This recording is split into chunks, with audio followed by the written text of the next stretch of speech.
Là où les cultures africaines s'exportent-elles assez en dehors du continent, comment faire en sorte d'assurer leur rayonnement en dehors justement du continent? Autant de questions auxquelles nous tentons de répondre ce matin dans le grand angle avec notre invitée Alimata Salambéré, ancienne ministre de la Culture au Burkina Faso. Elle fait aussi partie des membres fondateurs du festival de cinéma panafricain, le FESPACO. Elle est aujourd'hui la directrice de l'ONG SOCA qui se bat justement pour conserver la culture africaine et la valoriser dans le reste du monde.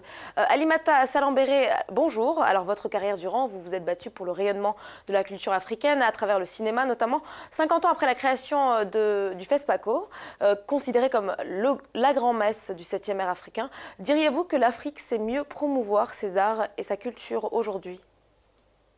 À mon sens, celles et ceux qui ont moins de 60 ans, donc le FESPACO va avoir donc 50 ans, comme vous le savez. Ceux qui sont plus jeunes, qui ont moins que l'âge du FESPACO, ne comprennent pas toujours, en tout cas, éprouvent actuellement le besoin de s'affirmer et de revendiquer leur identité pleinement africaine. Cela se traduit par les diverses manifestations dans les arts de la culture, par les différents festivals de cinéma, des arts du spectacle qui se produisent un peu partout sur le continent, sans parler du cas particulier de la musique africaine qui inonde le monde entier. Donc, pour me résumer, je dirais que l'Afrique se vend donc très bien aujourd'hui, culturellement et artistiquement. And with the exception of a few African films, most Et productions parlez-nous by African de quelques filmmakers films, are only justement watched les by films African people on africains the continent and qui elsewhere. ont And fait la most fierté especially des Africains à probably travers maybe le because continent. most of the themes surrounding these films are mostly Afrocentric. But why is Il y a this? beaucoup de films centriques. Parlez-nous de cela. Je dirais qu'il s'agit un peu de tous ces problèmes à la fois. Bien sûr, la thématique de la plupart des films africains intéresse peu les spectateurs des autres continents. Bon, il faut dire aussi que les films de nos cinéastes sont réalisés avec très peu de moyens financiers et matériels. Ils font généralement appel à des acteurs non professionnels. Il existe très peu de fonds de soutien dans les pays africains. Il y a quelques exceptions comme le Burkina Faso, le Sénégal.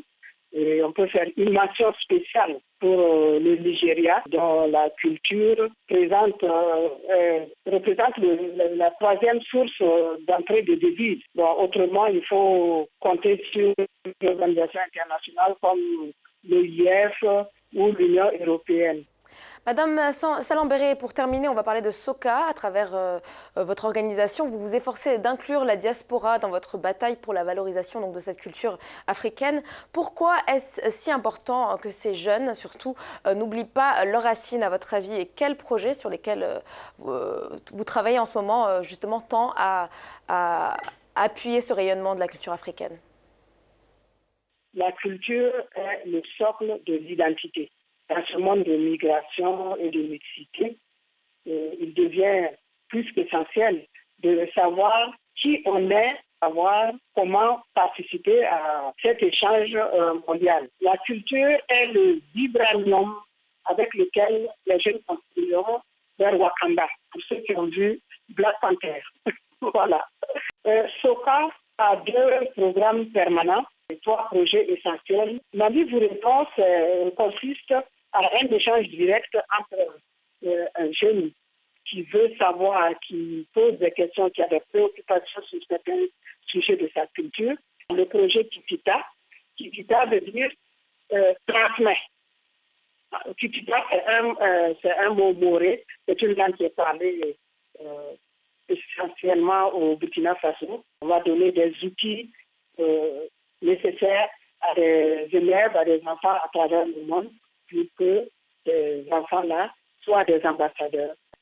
Au niveau international, nous comptons réunir, par exemple, les pays de tradition orale.